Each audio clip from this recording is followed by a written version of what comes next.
نحمد و نصلی علی رسول الکریم اما بعد فاعوذ باللہ من الشیطان الرجیم بسم اللہ الرحمن الرحیم۔ قرآن کی تفسیر کر رہے ہیں، سورہ توبہ پر ہیں۔ آج کا سبق جو ہے آیت نمبر 80 سے شروع ہو رہا ہے۔ اعوذ باللہ من الشیطان الرجیم بسم اللہ الرحمن الرحیم۔ استغفر لہم او لا تستغفر لہم ان تستغفر لهم 70 مرة فلن يغفر الله لهم ذلك بأنهم كفروا بالله ورسوله والله لا يهدي القوم الفاسقين۔ آیت کا ترجمہ ہے، ان منافقین کے لیے بخشش مانگ یا ان کے لیے بخشش نہ مانگ، اگر تو ان کے لیے 70 بار بخشش کی دعا کرے گا تو بھی اللہ انہیں ہرگز نہ بخشے گا۔ یہ اس لیے کہ بے شک انہوں نے اللہ اور اس کے رسول کے ساتھ کفر کیا ہے اور اللہ نافرمان لوگوں کو ہدایت نہیں دیتا۔ تو پیچھے سے کیا تعلق ہے اس آج کی اس آیت کا؟ دیکھیے، پیچھے اللہ سبحانہ وتعالیٰ نے منافقین کے کئی جرائم بتائے اور ہمیں واضح فرمایا کہ کس طرح سے وہ نیکی کے ہر کام میں بہانے بنا کے پیچھے رہتے ہیں، مسلمانوں کا استہزاء کرتے ہیں، رسول اللہ صلی اللہ علیہ وسلم کا مذاق بناتے ہیں، اور ان کے نفاق کے ساری چیزیں، بہت سی چیزیں اللہ سبحانہ وتعالیٰ نے کھول کے بتا دی۔ ایک ایک لفظ جو ان کے منہ سے نکلتا تھا، جو کس طرح سے وہ مسلمانوں کی غیر موجودگی میں اسلام کو نقصان پہنچانے اور مسلمانوں کے اتحاد کو توڑنے کی کوشش کرتے تھے۔ رسول اللہ صلی اللہ علیہ وسلم پر انہوں نے آپ صلی اللہ علیہ وسلم کو شہید کرنے کا منصوبہ بنایا۔ اب ان ساری باتوں کے بعد اللہ سبحانہ وتعالیٰ آپ فرما رہے ہیں، اپنے پیارے رسول صلی اللہ علیہ وسلم سے خطاب ہے کہ یا رسول اللہ، اگر آپ ان میں سے کوئی مر گیا اسی حالت میں اپنے نفاق پر، اپنے کفر پر، تو آپ پھر ان کی میت پر استغفار کریں گے، ان کے لیے استغفار کریں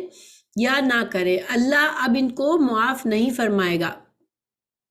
پھر اللہ تعالیٰ نے فرمایا کہ 70 دفعہ بھی اگر آپ استغفار کریں تب بھی اللہ ان کو معاف نہیں کرے گا۔ تو 70 کا یہ مطلب نہیں ہے کہ 70 دفعہ کے بعد زیادہ 71 دفعہ 72 دفعہ کرنے سے اللہ شاید معاف کر دے، ایسا نہیں ہے۔ یہ ایک فریز ہے، جس طرح سے ہم اپنے اردو میں بھی اس طرح سے بات کرتے ہیں کہ میں نے تمہیں 1000 دفعہ منع کیا، تو 1000 دفعہ ہم نے منع نہیں کیا ہوتا ہے، یہ ایک مبالغہ ہوتا ہے کہ کئی بار منع کر چکنے کے بعد بھی تم نہیں مانے۔ تو اسی طرح آپ صلی اللہ علیہ وسلم سے کہا گیا کہ آپ کتنا بھی ان کے لیے استغفار کریں تو اللہ اب ان کو معاف نہیں فرمائے گا۔ آپ صلی اللہ علیہ وسلم کو تو شفاعت کا حق بھی دیا ہے اللہ تعالیٰ نے، اور اللہ تعالیٰ بہت سے گنہگاروں کو جہنم سے نکالے گا آپ صلی اللہ علیہ وسلم کی شفاعت سے، جو ایسے گنہگار ہوں گے جن کے دلوں میں ایمان تو تھا تھوڑا سا، مگر وہ اتنے گنہگار تھے اور گناہ کی حالت میں دنیا سے رخصت ہو گئے، تو اللہ انہیں جہنم میں ڈالے گا، مگر ان کو آپ صلی اللہ علیہ وسلم کی شفاعت سے فائدہ ہوگا کہ اللہ ان کو معاف کر دے گا اور جہنم سے نکال دے گا۔ مگر ان لوگوں کے لیے اب کوئی بھی شفاعت یا دعا کچھ بھی کام نہیں آئے گی۔ تو ایسا کیوں ہے؟ اتنا بڑا ان کے ساتھ ان کی بڑی سزا کیوں ہے؟ کیونکہ اللہ تعالیٰ فرما رہے ہیں کہ ان کے دل میں انہوں نے کوئی ایمان ہے ہی نہیں، انہوں نے اللہ سے کفر کیا ہے اور اللہ کے رسول صلی اللہ علیہ وسلم سے کفر کیا ہے۔ تو دیکھیں، یہاں پر ہمیں فرق پتہ چلتا ہے کہ اگر ایک گناہگار مومن ہے مگر اس کے دل میں ذرا برابر تھوڑا سا بھی اللہ پر ایمان ہے، اس نے اللہ کے ساتھ شرک نہیں کیا ہے، تو وہ ایک نہ ایک دن جہنم سے نکل آئے گا۔ اس کو آپ صلی اللہ علیہ وسلم کی شفاعت، آپ کی دعائیں کام آئے گی، مگر ایک انسان جو کافر ہے، مشرک ہے، اور ایسا منافق ہے جس کے دل میں کوئی ایمان نہیں تھا، کیونکہ منافقت کی بھی 2 قسمیں، ایک عملی منافقت ہے کہ انسان کے دل میں ایمان تو ہوتا ہے مگر وہ کمزور ایمان ہوتا ہے، اور وہ دنیا کے محبت زیادہ ہوتی ہے اس کے دل میں، تو وہ شکوک میں مبتلا ہوتا ہے اور وہ کبھی نیکی کے کام کر لیتا ہے، کبھی ایمان اس کے دل میں جاگ جاتا ہے اور کبھی اس کے منافقت اس کے اوپر حاوی ہو جاتی ہے۔ لیکن ایسی منافقت جس میں کوئی ایمان نہیں تھا دل سے پکا پکا کافر ہوتا ہے انسان اور صرف زبان سے مسلمان ہوتا ہے، تو پھر اب اس کے لیے چاہے اس نے نمازیں بھی پڑھی ہو مسلمانوں کے ساتھ، اس نے مسلمانوں کے ساتھ بہت سے نیک کاموں میں شریک بھی ہوا ہو، لیکن وہ سارا کیا ہے، وہ دکھاوے کے لیے کرتا ہے، ریاکاری کے لیے کرتا ہے، اور ریاکاری بھی ایک شرک کی قسم ہے۔ اللہ تعالیٰ پھر اس کو معاف نہیں کرے گا ایسے لوگوں کو۔ اس آیت کا تعلق جو ہے وہ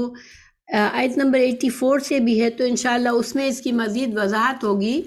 عبداللہ بن ابی جو بہت بڑا منافق تھا، منافقین کا سردار تھا، اس کی موت پر اس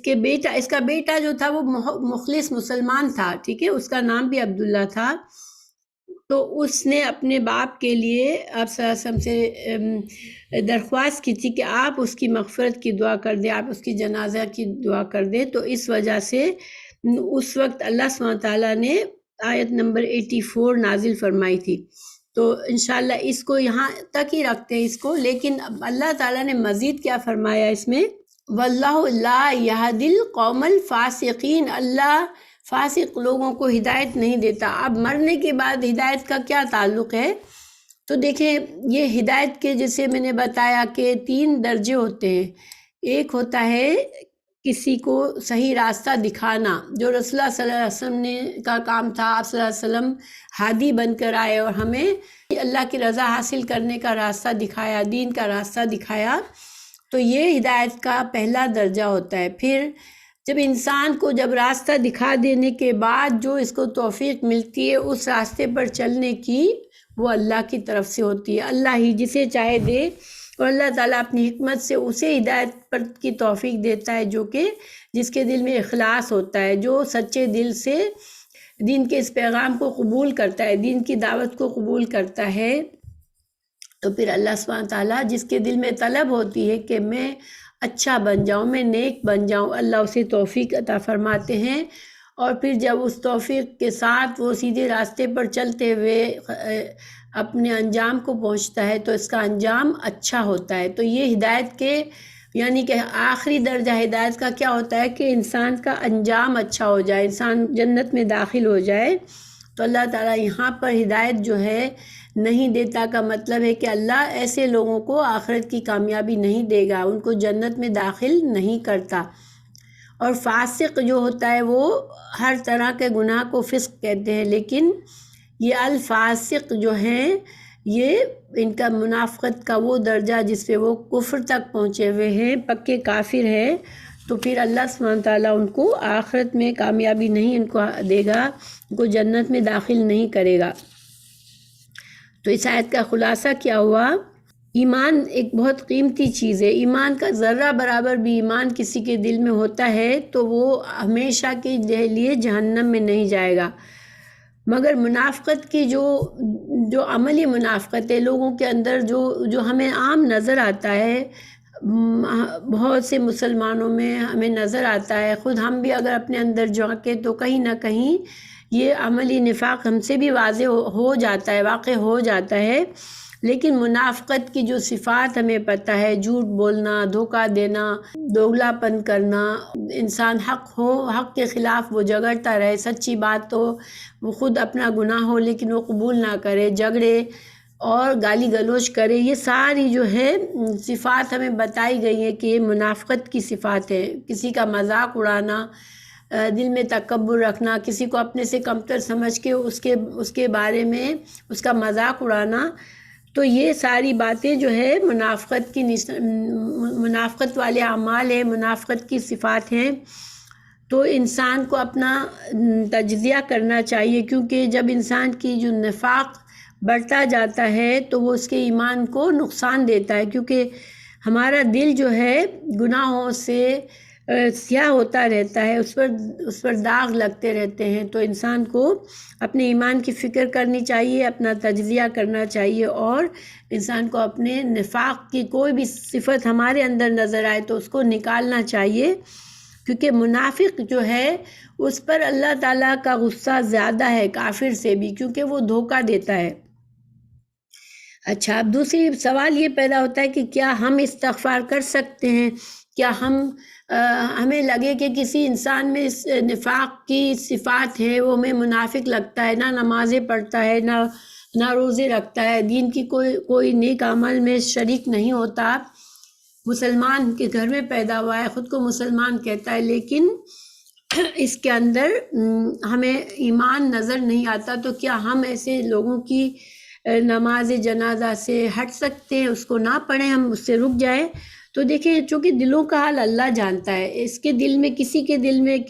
کتنا ایمان ہے، شاید اس کے دل میں ذرا برابر بھی ایمان ہو،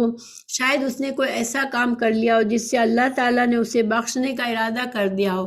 جیسے ہمیں پتہ ہے کہ ایک شخص کا ہم نے ابھی پڑھا تھا کہ اس نے صرف کتے کو پانی پلا دیا، پیاسے کتے کے لیے اپنے موزوں میں کنویں میں سے پانی بھر کے لایا، اور اس نے اس کتے کی پیاس بجھائی، تو اللہ نے اس کو جنت میں ڈال دیا اس کے اس عمل کی وجہ سے۔ اس وجہ سے اللہ سبحانہ تعالیٰ، دل کا معاملہ اللہ پر ہے، اللہ کسے معاف کر دے۔ تو ہم بظاہر جو بھی مسلمان خود کو کہتا ہے یا مسلمان ہے، ہمیں اس کے لیے استغفار کرنا چاہیے، اس کے جنازے میں جانا چاہیے، اور اللہ سے دعا کرنی چاہیے کہ اللہ سبحانہ تعالیٰ، ہم نہیں جانتے دل کا حال، تو ہم یہ دعا کر رہے ہیں، لیکن جو کافر ہے، جو مشرک ہے، جس کا ہمیں پتہ ہے کہ وہ مسلمان ہے ہی نہیں، ہمیں اس کے جنازے میں نہیں جانا چاہیے، اس کے لیے دعائے مغفرت نہیں کرنی چاہیے۔ ہاں، زندگی میں انسان ایسے لوگوں کے لیے دعا کر سکتا ہے، کیونکہ رسول اللہ صلی اللہ علیہ وسلم نے بھی دعا فرمائی ہے۔ آپ صلی اللہ علیہ وسلم نے جو کافر لوگ تھے، جو مشرک تھے، ان کے لیے دعا فرماتے تھے۔ حضرت عمر فاروق جو تھے، جب اسلام میں نہیں آئے تھے، تو رسول اللہ صلی اللہ علیہ وسلم نے دعا فرمائی تھی ان کے لیے کہ اللہ تو اسلام کو تقویت دے عمر کے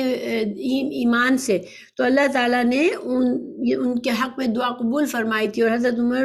رضی اللہ عنہ کو ہدایت نصیب ہوئی تھی۔ تو اس لیے دنیا میں ہم، کوئی کافر ہے، کوئی مشرک ہے، کوئی منافق ہے، سب کے لیے دعا کر سکتے ہیں جب تک وہ زندہ ہیں، لیکن جب وہ اس حالت میں مر جائیں، کافر یا مشرک، تو ہم ان کے لیے مغفرت کی دعا نہ کریں، نہ ان کے جنازے کی اس میں شریک ہوں۔ اب اگلی آیت میں چلتے ہیں۔ فَرِحَ الْمُخَلَّفُونَ بِمَقْعَدِهِمْ خلاف رسول اللہ وَكَرِهُوا أَن يُجَاهِدُوا بِأَمْوَالِهِمْ وَأَنفُسِهِمْ فِي سَبِيلِ اللَّهِ وَقَالُوا لَا تَنْفِرُوا فِي الْحَرِّ قُلْ نَارُ جَهَنَّمَ أَشَدُّ حَرًّا لَوْ كَانُوا يَفْقَهُونَ۔ اب اللہ سبحانہ تعالیٰ ان لوگوں پر تبصرہ فرما رہے ہیں کہ جو لوگ جنگ تبوک، جبکہ جو کہ فرض عین تھا، ہر مسلمان کو جہاد پر نکلنے کا حکم تھا، اور رومیوں سے مقابلہ تھا، بہت دور کا سفر تھا، بہت گرمی کا سفر تھا، اور مشقت والا سفر تھا۔ اس میں ہر عام اعلان کیا گیا تھا کہ ہر کسی کو، ہر مسلمان کو شریک ہونا ہے، لیکن منافقین، جیسے ہم نے پیچھے بھی جانا کہ وہ بہانے کر کے پیچھے رک گئے تھے، اور پھر وہ اپنے بہانوں پر خوش ہو رہے تھے کہ دیکھو ہم نے کیسی چال چلی کہ ہم بچ بھی گئے جانے سے، اس مشکل سفر سے بچ بھی گئے، اور ہم سے کوئی، رسول اللہ صلی اللہ علیہ وسلم کی طرف سے ہمیں کوئی ناراضگی یا سزا بھی نہیں ملی، ہمارا بہانہ جو تھا وہ قبول ہو گیا۔ تو وہ آپس میں خوش ہوتے تھے اپنے اس کارنامے پر۔ اللہ سبحانہ تعالیٰ فرما رہے ہیں فَرِحَ الْمُخَلَّفُونَ، یہاں پر اللہ تعالیٰ نے مخلفون کہا۔ مخلفون کا مطلب ہوتا ہے جن کو پیچھے کر دیا گیا، ٹھیک ہے، یہ پیسیو ہے۔ اگر ایکٹیو ہوتا تو مخلفون، لام پر کسرہ ہوتا، مخلفون، حالانکہ وہ تو اپنی مرضی سے بہانے کر کے نہیں گئے تھے، پیچھے رہے تھے۔ اللہ تعالیٰ کیا فرما رہا ہے کہ جن کو پیچھے کر دیا گیا، یعنی اللہ تعالیٰ نے ہی ان کو پیچھے رکھا تھا، بِمَقْعَدِهِمْ، کہ جن کو اللہ تعالیٰ نے اس توفیق نہ دی کہ وہ اس جہاد میں شامل ہو۔ تو یہ سوچنے والی بات ہے، کیونکہ انہوں نے ایک نیکی کے کام سے پیچھے ہٹے اور یہ خوش ہوئے کہ ہم نے بڑا کارنامہ انجام دیا، ہم بچ گئے۔ لیکن اللہ سبحانہ تعالیٰ بتا رہے ہیں کہ یہ پیچھے خود نہیں رہے ہیں، اللہ سبحانہ تعالیٰ نے ان سے توفیق ہی چھین لی کہ وہ اس نیکی میں شامل ہو، کیونکہ ان کی نیتوں کو اللہ جانتا ہے، اللہ دلوں کے حال جانتا ہے۔ تو بظاہر وہ خود خوش ہو رہے ہیں، مگر اللہ سبحانہ تعالیٰ نے یہ بطور سزا، یہ اللہ کی سزا ہوتی ہے جب انسان کو کوئی نیکی کا موقع ہوتا ہے، اللہ تعالیٰ موقع فراہم کرتا ہے اور وہ اس سے پیچھے رہتا ہے اور بہانے بناتا ہے اپنے آپ سے۔ ہم بعض اوقات اپنے آپ سے انسان جھوٹ بولتا ہے، اسے اللہ تعالیٰ تو نیکی کا موقع دیتا ہے، اس کے لیے دروازہ کھولتا ہے، لیکن وہ اپنے آپ سے بھی جھوٹے ایکسکیوزز کرتا ہے اور دوسروں سے بھی کرتا ہے، اور وہ اس کام سے پھر رہ جاتا ہے۔ تو اس کا وہ رہ جانا ایک طرح سے اس کی سزا ہوتی ہے، اللہ تعالیٰ اسے توفیق ہی نہیں دیتے۔ اس کے برعکس اگر کوئی اچھا کام کہ ہمارے لیے سامنے موقع آتا ہے اور ہمیں لگتا ہے بظاہر کہ یہ مشکل کام ہے، شاید میرے لیے بہت زیادہ مشکل ہو جائے، لیکن ہم اس میں اللہ پر بھروسہ کرتے ہیں اور ہم جانتے ہیں کہ اس کام میں اللہ کی رضا ہے، اور ہم اس کام کو شروع کر دیتے ہیں، اس کی نیت کر لیتے ہیں، تو پھر کیا ہوتا ہے، اللہ سبحانہ تعالیٰ ہماری مدد فرماتے ہیں اس کام میں اور اس کام کو آسان کر دیتے ہیں۔ کیونکہ دیکھیں تبوک کے سفر پر جو لوگ خوشی خوشی گئے، اللہ تعالیٰ نے انہیں کسی مشقت میں نہیں ڈالا۔ وہ لوگ، رومیوں کے دلوں میں اللہ نے اتنا خوف ڈال دیا کہ وہ لڑنے ہی کے لیے نہیں آئے، اور مسلمانوں کو کوئی جنگ نہیں کرنی پڑی، بلکہ وہاں جا کر بہت سے قبائل سے معاہدہ، صلح کا معاہدہ بھی ہوا، کچھ تجارت بھی ہوئی جس سے مال بھی کمایا، اور بہت زیادہ فائدوں کے ساتھ لوٹے وہ۔ لیکن اس کے برعکس یہ لوگ ان فائدوں سے بھی رہ گئے اور اللہ کی توفیق سے بھی محروم رہ گئے۔ اللہ سبحانہ تعالیٰ کو کسی کا زبردستی کوئی نیکی کی ضرورت نہیں ہے۔ اگر کسی کو نیکی کا موقع ملتا ہے تو وہ اللہ کا اس پر ایک انعام ہوتا ہے، اللہ کی مہربانی ہوتی ہے، اس پر انسان کو خوش ہو کے اس کام کو کرنا چاہیے۔ دیکھیے بہت دفعہ ہمارے دل میں جیسے ایسا موقع ہوتا ہے کہ ہم سوچتے، ہمارے دل میں کسی کی کوئی اچھی بات سن کے اچھی نیکی کا خیال آتا ہے، میں اب زیادہ محنت کروں گی، اب میں زیادہ دین سیکھوں گی، اب میں زیادہ صدقہ کروں گی، اب میں زیادہ روزے رکھوں گی، ایسے خیالات آتے ہیں، لیکن پھر ہم اپنے آپ سے ان اچھے خیالات کے بارے میں کوئی نہ کوئی ایکسکیوز ڈھونڈ لیتے ہیں کہ نہیں میرے لیے یہ مشکل ہو جائے گی، یا میرے لیے ابھی نہیں صحیح ہے، شیطان ہمیں کہتا ہے نہیں بعد میں کر لینا، یہ وقت صحیح نہیں ہے۔ تو اس طرح یہ ہمارے لیے نقصان ہو جاتا ہے، کیونکہ اگر ہم اس نیکی کو فوراً جو دل میں اللہ نے خیال ڈالا، اگر ہم فوراً اس پر لبیک کہتے تو اللہ تعالیٰ ہم سے راضی ہو جاتا ہے اور ہمیں اللہ تعالیٰ توفیق دے دیتا ہے کہ ہم وہ کام کر لیتے ہیں۔ بہرحال اللہ سبحانہ تعالیٰ نے انہیں فرمایا کہ ان کے بارے میں فرمایا کہ انہوں نے کرہوا ان یجاہدوا باموالہم وانفسہم، انہوں نے ناپسند کیا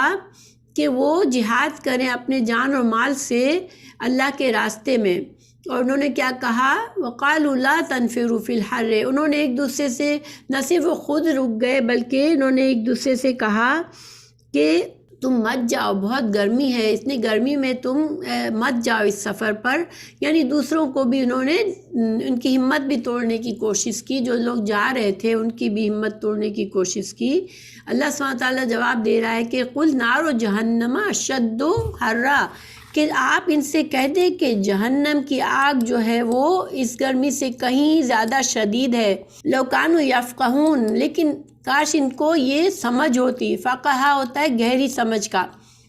تو دیکھیں انسان کی جب بہت زیادہ دنیا سے محبت ہوتی ہے، اس کے اندر دنیا پسندی بہت ہوتی ہے، اس کے اندر بس اپنا نفس کو تازہ کرنا، اپنے نفس کو خوش رکھنا، تو اللہ سبحانہ تعالیٰ فرما رہے ہیں کہ ویسے لوگوں کو گہری سمجھ نہیں آتی، کیونکہ اس کو پھر دیکھیں دنیا سے ہٹ کر کون دیکھتا ہے، دنیا کے بعد آخرت کو کون دیکھتا ہے، جو دنیا کو سنجیدگی سے لیتا ہے۔ بعض اوقات ہم بعض لوگوں کو کہتے ہیں یہ لوگ بہت ڈل ہیں، یہ لوگ بہت خاموش ہیں، لیکن جیسے ایسے لوگوں کے دل میں اگر آخرت کی سوچ ہے جو ان کو ڈل بنا دیتی ہے یا ان کو خاموش کر دیتی ہے تو وہ لوگ زیادہ عقل مند ہیں۔ لیکن جو لوگ بظاہر لائف کو بہت انجوائے کر رہے ہوتے ہیں اور بہت اپنے آپ کو عقل مند سمجھتے ہیں اور اپنے ہی جیسے لوگوں کو پسند کرتے ہیں، لیکن ان کی سوچ جو ہے وہ گہری نہیں ہوتی کہ ان کو آخرت کا فائدہ اور آخرت کا نقصان نظر آئے۔ انسان کو، ایک مومن کو ہر فیصلے سے، اپنے وقت ایک اللہ کی دی ہوئی نعمت ہے. ہم اپنے وقت کو یا اپنے اللہ کی دی ہوئی جو بھی نعمتیں ہم استعمال کرتے ہیں، مال ہے، دولت ہے، وقت ہے، اولاد ہے، ہمیں ہمیشہ اپنے آپ کو پوچھنا چاہیے کہ کون سا راستہ اختیار کروں، جو مشکل لگتا ہے وہ یا جو آسان. لیکن ہمیں یہ پوچھنا چاہیے کہ آخرت کا فائدہ میرا کس چیز میں ہے. تو انسان پھر دنیا خود ہی خود سنور جاتی ہے. دیکھیں ہم آخرت کا فائدہ چوز کرتے ہیں نا تو دنیا بھی اچھی ہو جاتی ہے. تبوک والوں کو اللہ تعالیٰ انہوں نے اس مشکل کی فکر نہیں کی تو اللہ تعالیٰ نے انہیں دنیا کا بھی فائدہ دیا، بہت سا مال کما کر آئے وہ. تو یہ نہیں کہ اللہ تعالیٰ یہ چاہتا ہے کہ ہم دنیا ہماری خراب ہو. اللہ سبحانہ تعالیٰ ہم سے یہ چاہتے ہیں صرف کہ ہم اپنے فیصلوں میں آخرت کو نہ بھولیں، ہم آخرت کی خیر اور بھلائی سے خود کو محروم نہ کر دیں. صرف دنیا کی طرف چھوٹی سی نظر، ہماری محدود نظر نہ کر لیں ہم کہ صرف دنیا کے فائدے دیکھیں. اب یہاں پر جہنم کی آگ بہت شدید ہے، یعنی دنیا کی جو تم گرمی سے بچتے ہو تو جہنم کی آگ بہت شدید ہے. اس کے بارے میں بہت سی احادیث بھی ہیں اور قرآن میں بھی اس کے بارے میں بتایا گیا ہے. امام مالک میں ہے، حضرت ابو ہریرہ رضی اللہ عنہ کی حدیث ہے کہ رسول اللہ صلی اللہ علیہ وسلم نے فرمایا بنی آدم کی یہ آگ جسے وہ جلاتے ہیں جہنم کی آگ کا 70واں حصہ ہے.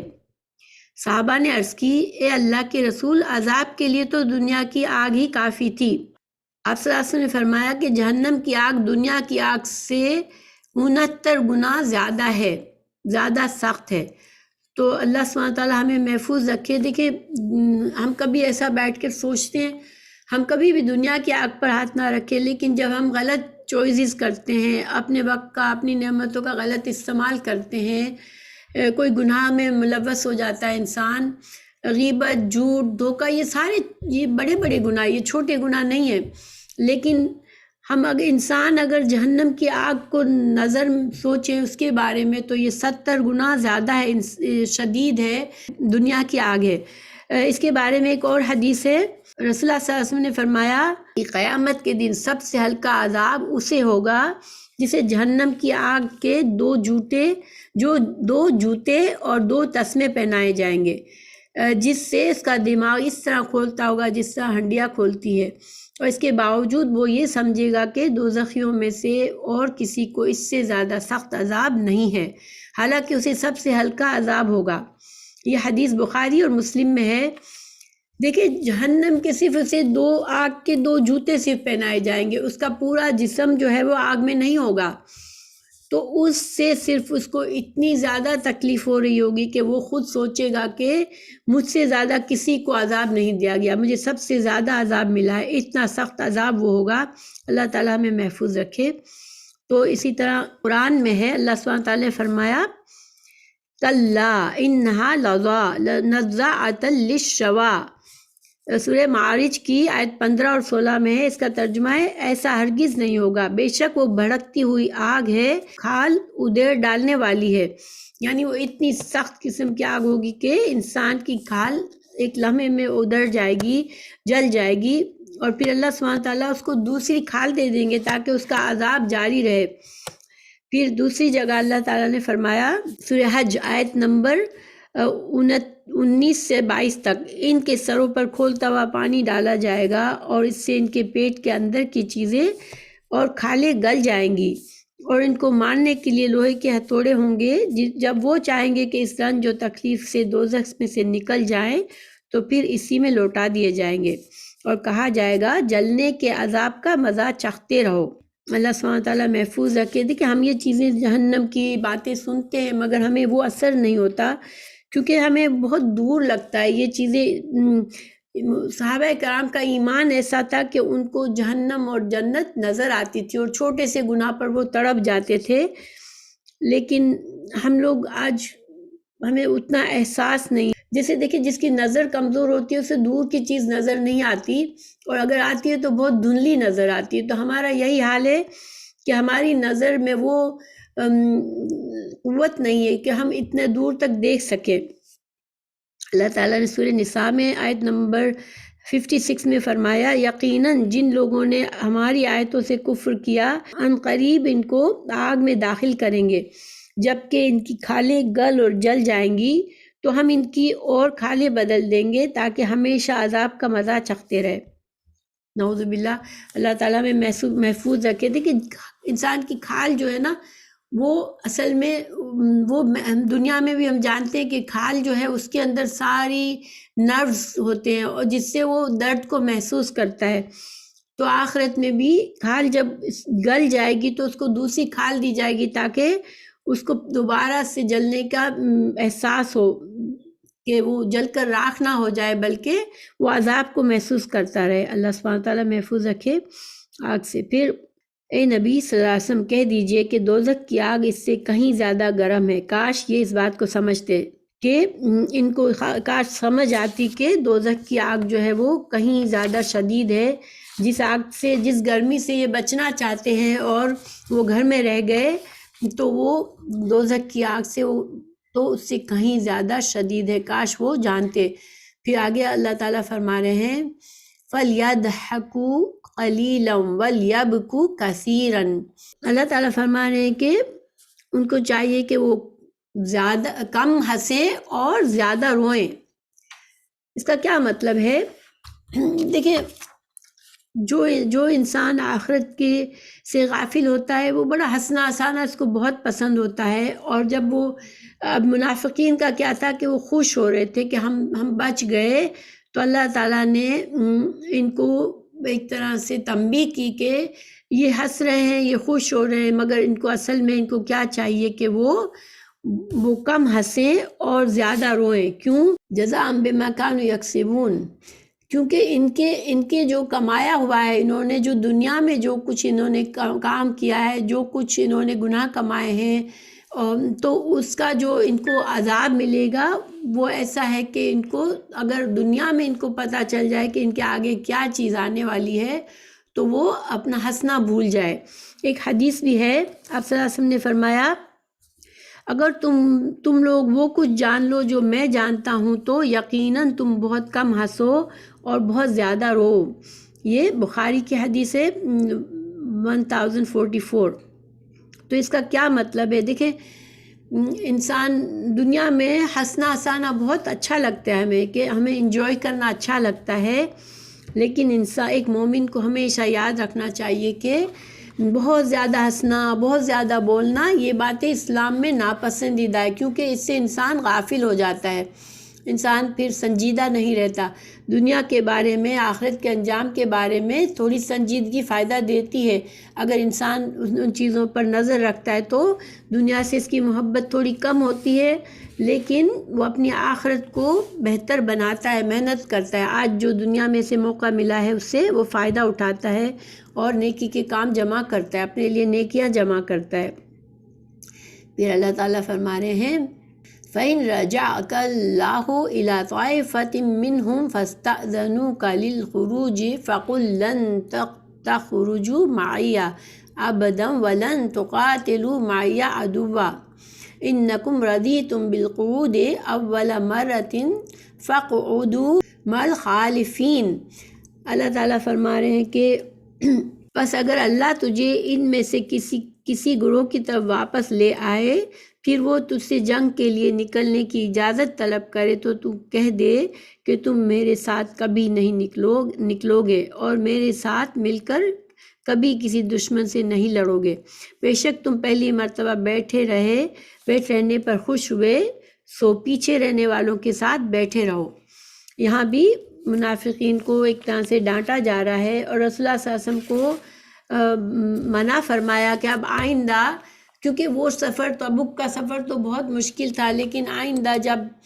جب آپ کوئی اسی آسان سفر پر جا رہے ہوں گے جس میں زیادہ مال غنیمت، آسان غزوہ ہوگا، مال غنیمت کی زیادہ امید ہوگی، سفر تھوڑا سا مختصر ہوگا، تو پھر یہ جو آئیں گے آپ کے پاس، یہ جو آج آپ سے جھوٹے بہانے کر کے جو پیچھے رہ گئے وہ آئیں گے آپ کے پاس اور کہیں گے کہ ہمیں بھی اپنے ساتھ لے چلیں، ہمیں بھی جہاد پر اپنے ساتھ لے چلیں، تو اب آپ ان سے منع کر دیں گے، آپ ان کو فرما دیں کہ اب کبھی بھی تم لوگ میرے ساتھ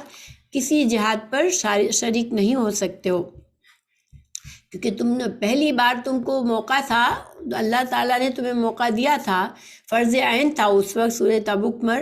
جب غزوہ تبوک ہوا اس وقت فرض عین تھا۔ اس کے بعد کے غزوات میں ہر انسان کو، ہر مسلمان کو جہاد میں شریک ہونا ضروری نہیں تھا۔ تو اب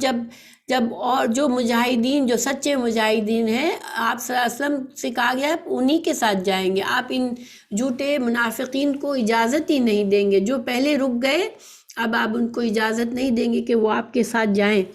تو یہ جو ہے دوسری جگہ بھی یہ حدیث، یہ آیت آئی ہے سورہ الفتح، ان قریب جب تم لوگ غنیمتیں لینے چلو گے تو جو لوگ پیچھے رہ گئے تھے وہ کہیں گے ہمیں بھی اجازت دیں کہ ہم تمہاری پیروی کریں، وہ چاہتے ہیں کہ اللہ کے قول کو بدل دیں، کہہ دیجئے کہ تم ہرگز ہماری پیروی نہیں کر سکتے، اسی طرح اللہ نے پہلے سے فرما دیا ہے۔ تو یہ جو آیت نازل ہوئی تھی سورہ فتح میں، یہ صلح حدیبیہ کے موقع پر جو لوگ پیچھے رہ گئے تھے، چونکہ آپ صلی اللہ علیہ وسلم نے اعلان عام کیا تھا کہ ہم عمرہ کے لیے جائیں گے، تو جو لوگ نہیں گئے تھے اس وقت نہیں نکلے اپنی سستی میں، منافقت میں، تو ان کے لیے کہا گیا تھا کہ اب کبھی کسی موقع پر آپ کہیں گے ان کو اور وہ آئیں گے تو آپ ان کو مت لیجیے گا ساتھ۔ تو یہاں بھی بتا دیا گیا کہ یہ منافق لوگوں کو اب آپ اس کار خیر کا موقع نہیں دیں گے اب۔ تو دیکھیں نیکی کی توفیق ملنا اللہ کی طرف سے انعام ہوتا ہے، ایک اللہ تعالیٰ دروازہ کھولتا ہے بندے کے لیے کہ وہ اللہ کی رضا حاصل کر لے۔ اب اس میں پہلی بار جس کو اللہ نے موقع دیا اس نے اس وقت یعنی جا سکتا تھا، استطاعت کے باوجود بھی نہیں گئے جو لوگ، تو جو لوگ ایسے موقع خراب کر دیتے ہیں، نیکی کا موقع آیا اور استطاعت بھی ہے، تھوڑا سا محنت کر کے وہ کام ہو بھی سکتا ہے، لیکن انسان اس سے منہ موڑتا ہے تو پھر اللہ سبحانہ وتعالیٰ اس سے محروم کر دیتے ہیں، وہ پھر نیکی کا موقع اسے اتنی آسانی سے نہیں ملتا اور بعض اوقات ہمیشہ کے لیے انسان محروم رہ جاتا ہے۔ اللہ تعالیٰ نے کافروں کے بارے میں بھی قرآن میں فرمایا کہ ان کو جب ایمان کی دعوت دی گئی انہوں نے انکار کیا تو اب ان سے توفیق چھن گئی۔ تو گویا یہ ایک سزا ہوتی ہے اللہ کی طرف سے کہ جب انسان کو اللہ تعالیٰ چاہتا ہے کہ اس کو اللہ تعالیٰ ایسا کوئی موقع دے جس سے وہ آخرت کی کامیابی حاصل کر لے اس میں محنت کر کے، جب وہ اس سے منہ پھیرتا ہے تو اللہ کو یہ بات پسند نہیں آتی، کیونکہ نیکی کا موقع ملنا ہی ایک بڑی نعمت ہوتی ہے۔ اور جو انسان اس میں چاہے اس کو مشکل بھی لگتی ہے لیکن وہ اس کو قبول کر کے اللہ سے دعا کر کے محنت کرتا ہے تو اللہ تعالیٰ اسے اس کام میں آسانی بھی کرتے ہیں اور اسے اللہ تعالیٰ اجر و ثواب سے بھی نواز دیتے ہیں۔ لیکن جنہوں نے منہ پھیرا ان کے لیے دروازہ بند کر دیا گیا کہ اب وہ آئندہ اس خیر میں کبھی شامل نہیں ہوں گے۔ تو یہ بھی ہمارے لیے بھی سوچنے کی بات ہے، ہمارے لیے سمجھنے کی بات ہے۔ کتنے ہی دفعہ ہمارے دل میں اللہ تعالیٰ کوئی نیکی کا خیال ڈالتے ہیں یا کبھی ہمیں کوئی آ کر کوئی بلاتا ہے کسی نیکی کے لیے، لیکن ہم جتنی جلدی سے منع کر دیتے ہیں، بغیر ذرا سا بھی سوچے بغیر اس کو منع کر دیتے ہیں اس خیر سے کہ نہیں میرے لیے ممکن نہیں ہے۔ ایسا انسان کو نہیں کرنا چاہیے، ٹھیک ہے؟ کیونکہ ہمیشہ یاد رکھے جب کوئی ایسا دروازہ کھلتا ہے آپ کے دل میں تھوڑا سا خیال آتا ہے کسی نیکی کا یا کوئی آپ سے کہتا ہے تو وہ اللہ کی طرف سے ہوتا ہے، اللہ تعالیٰ نے آپ کے لیے دروازہ کھولا ہوتا ہے۔ تو کبھی بھی جلدی سے منع نہ کر دیں، سوچیں، دعا کریں، کوشش کریں، نیت کریں تو اللہ سبحانہ تعالیٰ وہ کام آپ سے کروا لے گا۔ پھر اللہ تعالیٰ نے آگے فرمایا وَلَا تُصَلِّ عَلَىٰ أَحَدٍ مِّنْهُمْ مَاتَ أَبَدًا وَلَا تَقُمْ عَلَىٰ قَبْرِهِ إِنَّهُمْ كَفَرُوا بِاللَّهِ وَرَسُولِهِ وَمَاتُوا وَهُمْ فَاسِقُونَ۔ اب اللہ سبحانہ تعالیٰ فرما رہے ہیں، اب یہ آیت جو ہے وہ پہلی جو ہم نے آیت نمبر 80 پڑھی تھی اس سے اس کا کنیکشن ہے۔ اللہ تعالیٰ فرما رہے ہیں کہ اب آپ جو ہے رسول اللہ صلی اللہ علیہ وسلم سے خطاب ہے کہ اب جو ان میں سے جو کوئی مر جائے اور اس کا کبھی جنازہ آپ نہ پڑھائیں اور نہ اس کی قبر پر کھڑے ہوں بے شک انہوں نے اللہ اور اس کے رسول کے ساتھ کفر کیا ہے اور اس حال میں مرے ہیں کہ وہ نافرمان تھے۔ تو یہ آیت جو ہے اس کے شان نزول میں ایک لمبی حدیث بیان کی جاتی ہے جو میں پڑھتی ہوں، جس میں آیت نمبر 80 کا بھی ایکسپلینیشن آ جائے گا انشاءاللہ۔ منافقوں کے سردار عبداللہ بن ابی کی جنازے کے وقت جب آپ صلی اللہ علیہ وسلم نے اس کے جنازے کی نماز پڑھی، اس وقت یہ نازل ہوئی تھی، ٹھیک ہے۔ امام بخاری نے اس کو روایت کیا ہے ابن عمر عبداللہ بن عمر سے کہ جب عبداللہ بن ابی فوت ہوا تو اس کا بیٹا عبداللہ بن عبداللہ رسول اللہ صلی اللہ علیہ وسلم کے پاس آیا، اور جیسے میں نے بتایا کہ یہ عبداللہ جو اس کا بیٹا تھا عبداللہ بن عبداللہ وہ مخلص مسلمان تھا، وہ رسول اللہ صلی اللہ علیہ وسلم کے پاس آیا اور ان سے سوال کیا، آپ مجھے اپنی قمیص عطا فرما دے تاکہ اس میں وہ آپ اپنے باپ کو کفن دے سکے۔ تو آپ صلی اللہ علیہ وسلم نے اسے اپنی قمیص عطا فرما دی۔ اب دیکھیں قمیص مانگنے کا کیا مقصد تھا۔ صحابہ کرام جو تھے وہ رسول اللہ صلی اللہ علیہ وسلم سے برکت لیا کرتے تھے۔ آپ صلی اللہ علیہ وسلم کے لعاب دہن، آپ کا پسینہ، آپ کے چادر، آپ کی قمیص، یہ چیزیں ایسے تبرک چاہتے ہوتے تھے۔ ایک صحابی نے آپ صلی اللہ علیہ وسلم کی چادر مانگی تھی اپنے کفن کے لیے، تو برکت آپ صلی اللہ علیہ وسلم کی برکت تھی، ٹھیک ہے۔ یہ رسول اللہ صلی اللہ علیہ وسلم کے ساتھ تو اللہ نے ان کو یہ برکت نصیب فرمائی تھی، لیکن آپ صلی اللہ علیہ وسلم کے بعد کسی صحابی، کسی پیر، کسی امام سے کوئی ایسی برکت اپنی مرضی سے ہم نہیں کر سکتے کہ ہاں ان کی چیزوں میں بھی برکت ہے، یا ان کے کسی کپڑے میں، ان کے کسی بچے ہوئے کھانے میں، یا انہوں نے کسی چیز پر ہاتھ لگا دیا تو بابرکت ہو گئی، ایسا ہم عقیدہ نہیں رکھ سکتے۔ ہاں رسول اللہ صلی اللہ علیہ وسلم کا یہ خاصہ تھا، آپ صلی اللہ علیہ وسلم کو اللہ نے برکت دی تھی۔ اور برکت کا کیا فائدہ ہوتا ہے، برکت کا کیا مطلب ہوتا ہے؟ دیکھیں برکت کا جو لفظی معنی ہے یہ ہے کہ چھوٹی سی چیز، تھوڑی سی چیز کا فائدہ بہت زیادہ ہو، ٹھیک ہے۔ تو جب برکت اب موت کے لیے انسان اپنے کفن کے لیے یا آپ صلی اللہ علیہ وسلم کے پسینے سے یا اس طرح سے برکت لینے کا کیا مطلب ہوتا تھا کہ شاید انسان کے اعمال جو کچھ بھی نیک اعمال ہیں اس کا اجر و ثواب میں برکت ہو جائے، اللہ سبحانہ تعالیٰ آپ صلی اللہ علیہ وسلم کی برکت سے اجر و ثواب زیادہ بڑھا دے اور زیادہ اس کا فائدہ ہو جائے۔ تو اب ان کے بیٹے نے آپ صلی اللہ علیہ وسلم سے قمیص اس نیت سے مانگی کہ شاید میرے باپ کا کوئی ایسی نیکی ہوگی جس کا اللہ تعالیٰ اتنا اجر و ثواب میں برکت دے دے کہ اس کی بخشش ہو جائے، ٹھیک ہے۔ تو آپ صلی اللہ علیہ وسلم نے کیوں دیا؟ آپ صلی اللہ علیہ وسلم نے پھر میں حدیث پڑھ کے بتاتی ہوں، پھر اس نے درخواست کی کہ آپ اس کا نماز جنازہ بھی پڑھائیں، تو رسول اللہ صلی اللہ علیہ وسلم نے اس کی نماز جنازہ پڑھانے کے لیے کھڑے ہو گئے۔ حضرت عمر نے کھڑے ہو کر رسول اللہ صلی اللہ علیہ وسلم کے دامن کو پکڑ لیا اور عرض کی، اے رسول اللہ صلی اللہ علیہ وسلم،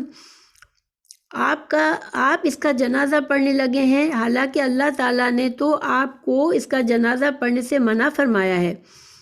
تو یہ حضرت عمر کون سی آیت کا حوالہ دے رہے تھے؟ جو ہم نے آیت نمبر 80 میں پڑھا کہ آپ صلی اللہ علیہ وسلم نے کو فرمایا گیا تھا کہ آپ اگر استغفار کریں نہ کریں اللہ ان کو معاف نہیں کرے گا، اور آپ 70 دفعہ بھی استغفار کریں گے تب بھی اللہ ان کو معاف نہیں کرے گا۔ تو رسول اللہ صلی اللہ علیہ وسلم نے حضرت عمر کو جواب دیا کہ میرے رب نے مجھے اختیار دیا ہے، اختیار دیتے ہوئے فرمایا ہے کہ اے نبی آپ ان کی بخشش مانگے یا نہ مانگے تو اللہ قبول نہیں کرے گا۔ تو چونکہ اللہ تعالیٰ نے اس وقت آیت 80 میں مکمل طور پر منع نہیں فرمایا تھا کہ آپ بخشش نہیں مانگیں گے، اللہ تعالیٰ نے فرمایا تھا کہ آپ اگر 70 دفعہ بھی مانگیں گے تو اللہ ان کو معاف نہیں کرے گا۔ تو رسول اللہ صلی اللہ علیہ وسلم نے فرمایا کہ میں 70 سے زیادہ دفعہ بخشش مانگوں گا، کیونکہ میرے رب نے مجھے منع نہیں فرمایا ہے۔ تو حضرت عمر نے عرض کی، اے اللہ کے رسول، یہ منافق ہے، مگر رسول اللہ صلی اللہ علیہ وسلم نے اس کا جنازہ پڑھا دیا تو اللہ تعالیٰ نے یہ آیت نازل فرمائی۔ اب یہ جو آیت ہے آیت نمبر 84 میں اللہ تعالیٰ نے صاف منع فرما دیا کہ آپ جو ہیں اب کسی منافق، کسی پکے اعتقادی منافق یا کسی کافر کا آپ جنازہ نہیں پڑھائیں گے، نہ آپ اس کی قبر پر کھڑے رہیں گے، کیونکہ آپ صلی اللہ علیہ وسلم قبر پر بھی جیسے دفنانے کے بعد قبر پر بھی تھوڑی دیر تک رکتے تھے اور دعا کرتے تھے۔ تو اب حضرت عمر جو ہیں وہ خود کہتے ہیں کہ مجھے اپنے آپ پر حیرت تھی بعد میں، اور مجھے پریشانی لگی ہوئی تھی کہ میں نے اسے کیسے جرأت کر لی کہ میں نے رسول اللہ صلی اللہ علیہ وسلم کو روکا، حالانکہ اللہ اور اللہ کے رسول ہی زیادہ جانتے ہیں، لیکن اللہ کی قسم ابھی تھوڑی سی دیر ہی گزری تھی کہ یہ 2 آیتیں نازل ہو گئی، یعنی اللہ تعالیٰ نے منع فرما دیا رسول اللہ صلی اللہ علیہ وسلم کو آئندہ۔ اور پھر اس کے بعد آپ صلی اللہ علیہ وسلم نے اپنی زندگی میں کسی منافق کا جنازہ نہیں پڑھایا۔ اب ایک سوال یہاں یہ آتا ہے کہ آپ صلی اللہ علیہ وسلم نے ایک منافق تھا، آپ صلی اللہ علیہ وسلم سے دشمنی رکھتا تھا، پھر کیوں اس کا جنازہ پڑھایا؟ تو دیکھیں، ایک تو بات یہ کہ اس کے بیٹا مسلمان تھا، مخلص مسلمان تھا، اس نے آپ صلی اللہ علیہ وسلم سے ریکویسٹ کی، اور آپ صلی اللہ علیہ وسلم نے اسے بیٹے کی خوشی کی خاطر، ظاہر ہے کیسا بھی تھا، وہ اس کا باپ تھا، تو ایک تو اس کے بیٹے کی خاطر، خوشی کی خاطر، دوسرا یہ کہ رسول اللہ صلی اللہ علیہ وسلم سے ذاتی دشمنی رکھتا تھا یہ شخص، کیونکہ جب آپ صلی اللہ علیہ وسلم مدینہ ہجرت کر کے آئے، اس سے پہلے مدینہ میں اوس اور خزرج میں ہر وقت جنگ ہوتی رہتی تھی، اور اس میں بہت خانہ جنگی کی وجہ سے بہت نقصان ہوتا تھا۔ تو انہوں نے سوچا تھا، کچھ بڑے لوگوں نے مل کے، کہ ہم ایک کو بادشاہ بنا دیتے ہیں اور ہم مل کر رہیں گے تاکہ ہمارے اندر کی جنگ ختم ہو جائے۔ تو انہوں نے عبداللہ بن ابی کا انتخاب کیا تھا کہ اس کو ہم اس کی تاج پوشی کی رسم کر کے اس کو بادشاہ بنا دیتے ہیں تاکہ ہمارے درمیان کی یہ لڑائیاں ختم ہو جائے۔ تو ابھی وہ اس کی رسم ادا ہونی تھی، اور ایسے میں اللہ سبحانہ تعالیٰ نے ہجرت کا حکم فرمایا، اور رسول اللہ صلی اللہ علیہ وسلم مدینہ تشریف لے آئے۔ اور مدینہ آنے کے بعد آپ صلی اللہ علیہ وسلم جو تھے وہ مدینہ کی ریاست کے ایک طرح سے حاکم کی حیثیت رکھتے تھے، کیونکہ مدینہ میں اتنے مسلمان ہو گئے کہ مسلمانوں کی میجورٹی ہو گئی تھی۔ تو اب یہ جو دشمنی تھی، یہ اس کی ذاتی دشمنی تھی رسول اللہ صلی اللہ علیہ وسلم سے، کہ اس کو یہ تھا کہ آپ صلی اللہ علیہ وسلم چلے جائیں کسی طرح یہاں سے، تاکہ میں پھر سے اپنا وہ منصب حاصل کر سکوں۔ تو اس وجہ سے آپ صلی اللہ علیہ وسلم کا یہ طریقہ نہیں تھا کہ کسی بھی شخص کو اپنی ذاتی دشمنی کی وجہ سے آپ کسی کو سزا دیتے۔ آپ رحمت للعالمین ہے، آپ نے اپنی امت کے ہر بندے کے لیے یہی چاہا کہ وہ اللہ کے عذاب سے بچ جائے، تو اس لیے آپ نے ذاتی دشمنی کی وجہ سے، کہ اس شخص مجھ سے ذاتی دشمنی تھی اور میں اس کے لیے پھر بھی بھلائی کروں گا، اسے معاف کر دوں گا۔ اگر رسول اللہ صلی اللہ علیہ وسلم کبھی کسی کو سزا دی ہے تو اس لیے دی ہے کہ اس نے دین کو نقصان پہنچایا، تو آپ صلی اللہ علیہ وسلم نے اس کو سزا دی ہے۔ بہرحال اس نے اپنی منافقت میں دین کو بھی نقصان پہنچایا، یہ نہیں کہ مسلمانوں کو نقصان نہیں ہوتا تھا اس کی وجہ سے۔